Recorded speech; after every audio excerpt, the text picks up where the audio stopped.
mCloud uses AI to connect to, via the cloud, to connect to critical assets like rooftop units that's connected to the grid, wind turbines, things of that nature. And we use AI to drive increased efficiencies measured in savings. Recent accomplishments is we've acquired 6 companies in less than 18 months, put them all together, and we're off and running here in Canada.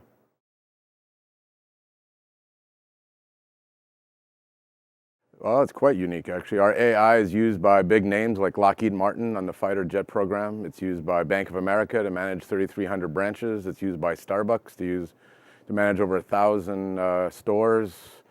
Our platform, a communication platform, is used by AT&T, SoftBank, all the big cell carriers. So everything we do is mission critical. So we're very differentiated in that is we're usually a one of in what we do, pretty much with everybody.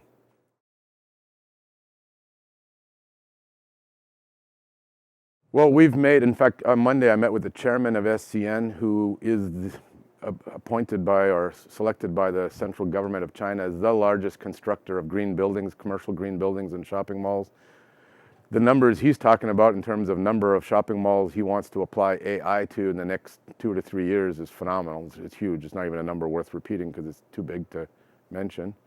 So that's a big market. We've mentioned at the last conference call that we're going to be entering the wind turbine market in the UK. That's a distributed market. Contracts should be rolled out later this spring, early summer.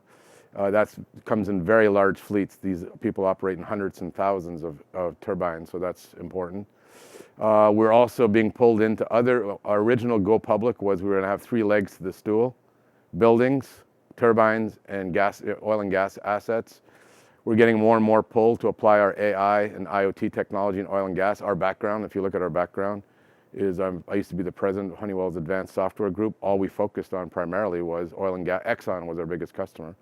So we're being pulled into that market quite aggressively. I think we'll be looking at other assets as the year progresses. So growth is definitely a big thing, and complementary markets is where we're focused.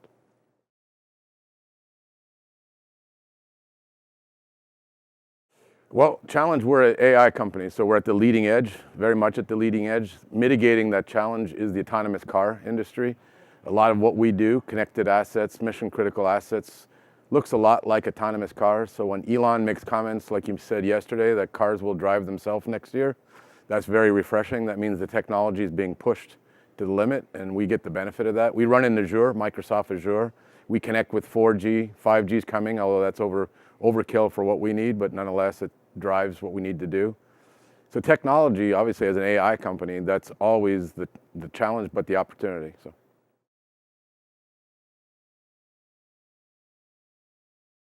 Well, in our sector, in our sector, in energy efficiency, you have people like Honeywell, where I come from, or GE.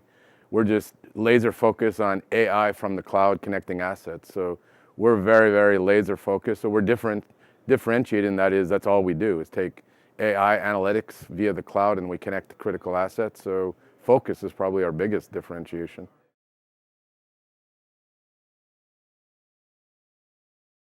Well, actually, the interesting part of being listed in Canada is multiples of SaaS companies, AI SaaS companies. Where I come from, the Silicon Valley, as a private company, we won't even talk about because the multiples would blow you away. As public companies, you're talking 12, 14, 16 times revenue.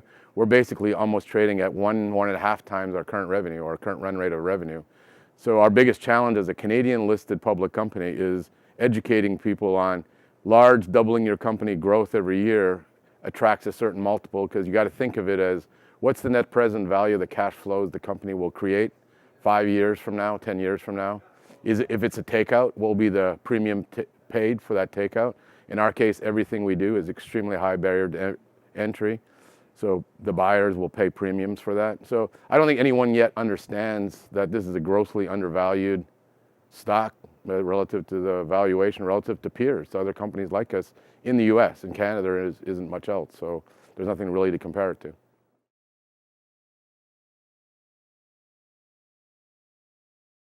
It's been very strategic. We've been able to use TSXV as a public enough currency to acquire smart people's companies, and they've joined us. And think of it as I'm one of the first founders, but everyone we acquire are follow-on founders. So we have a network of people now, I think we're 7 of us now, that are all significant shareholders, and we look at the TSXV stock every day, and it's a currency for us, and it's a motivator for us, so it's been quite strategic, actually.